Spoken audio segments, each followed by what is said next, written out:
Have you ever had one of those days where you just make a terrible, terrible mistake and wish that you could go back in time and change it? Well, today I'm going to be reading some r/Today I F'd Up, which is pretty much exactly that situation. So, get comfortable and here we go. Today I F'd up by lovingly laying out some clothes for my girlfriend to wear the next morning. Happened 2 weeks ago. Girlfriend said she'd come and stay at mine, but had to work early the next day and didn't have clean clothes. Obviously, I was super happy and not wanting her to head home before coming over, losing valuable time with the woman I love. I reassured her that she had clothes here that she'd left previously. So I went to my drawers and found her a set of clothes and laid them out on the chair in my room. She arrived, we had a lovely evening. Dinner, sex, movie, cuddles, sleep. The next morning, she's up at 6:30 and I go downstairs to make her a coffee. Bring her back upstairs and she's standing in my room holding the sexy black panties that were part of the ensemble I laid out for her. These aren't my underpants. What? These aren't my underpants. I don't really need to go on. Needless to say, I died inside and visibly outside too. She left for work shaken and upset. They really weren't her underpants. I've never cheated on her, so I know they're either from a previous partner, we've been together 1 year, or there's been a laundrette mishap or something. But I totally understand how she felt. 2 weeks have passed and we've worked through it. We have a few theories, but we'll never truly know where they came from. Oh. If I were the girl in that situation, I would be really upset. I'm glad you worked through it because she must really, really love you. Alright, here is our next story. Today I F'd up by stealing my own car. So today I went to the bank after work to draw some cash from the ATM. Quick transaction, in and out. It was real cold outside, so I left the engine running and locked the doors. Don't worry, I have an extra set of keys in my work coat pocket, so I can go inside with peace of mind, not needing to look at my car every 2 seconds. Now here's where the fun begins. As I'm walking back to my car, a random lady in her 50s tells me, "Well, if I were you, I'd be scared to get my car stolen." To which I reply with a huge smile, because I thought I was being funny. "Yeah, don't worry, it's not my car." I open the door and drive away, still laughing like a madman. Now, on my way back home, I get pulled over by a cop. I wasn't confused. I thought he caught me speeding because I was going 65-ish in a 50 zone. He was chill and asked for my papers, and once he had a good look at me, went, "Sir, your car was reported as stolen by a concerned citizen 10 minutes ago. Any idea what happened?" So, yeah, I burst out laughing and told him the whole story, and he didn't give me a ticket. Not everyone has the same sense of humour, so you might want to be a little bit careful with those kind of jokes. But I thought it was funny. Are you ready? Cool, let's get on with story number 3. Today I F'd up by donating blood, urinating in front of everyone in the mall, and ending up in the ER. Disclaimer, this happened hours ago. I have my share of life experiences, but I have not fainted in my 4 decades, not once, let alone twice, and never had a seizure.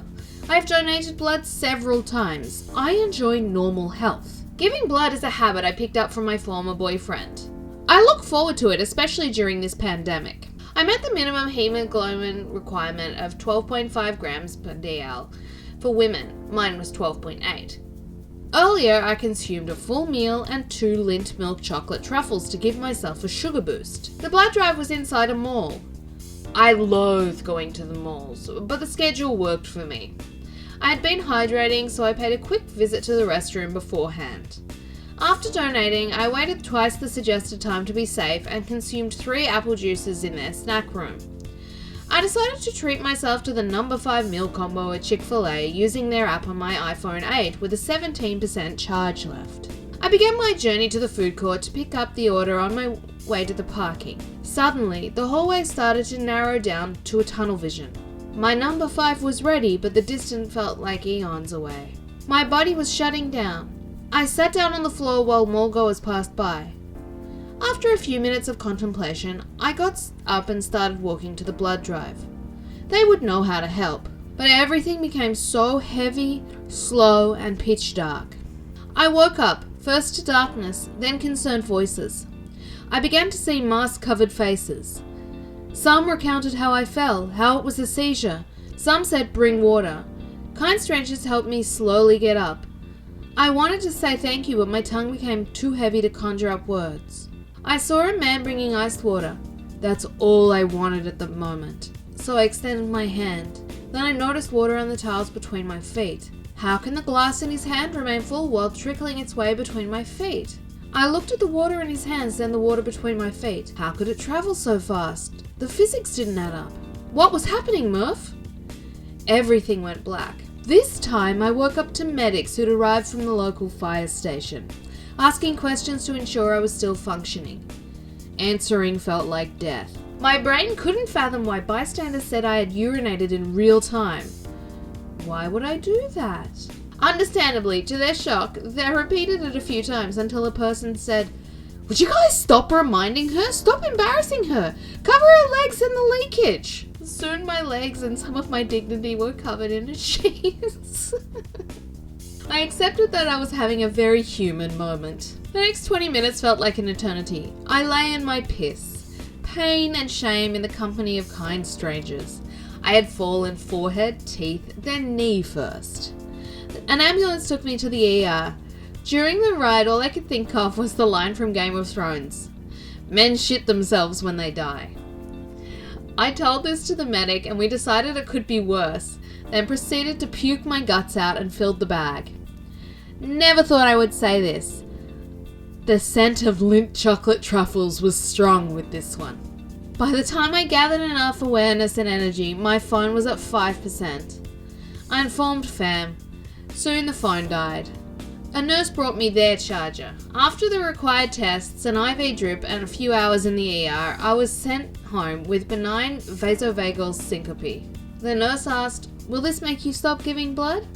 I thought for a moment and said, "It's too soon to say."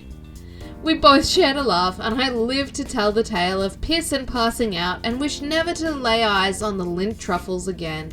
I really have no words for this one. That was just brilliant. I still think r/Today I effed up is my favourite sub. And those were some awesome stories.